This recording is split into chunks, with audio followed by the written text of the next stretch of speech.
Ертеде Мұхамбет пайғамбар сахабаларымен сұхбаттасып отырыпты.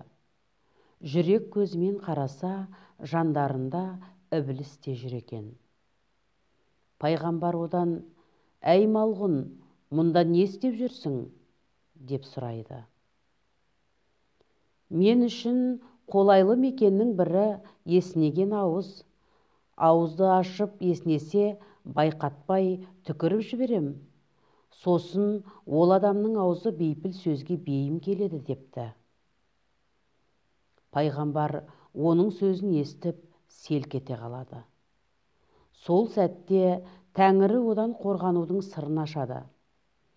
«Адамның оң қолында менің шарапатым болады. Еснеген адам алақанымен аузын жапсын. Сол кезде ібіліс ол ауызға ылаңын сала алмайды» дейді. Содан бастап пайғамбарымыз сахабаларына еснеген кезде оң қолының сыртымен аузын басу қажет екенін ескертіпті.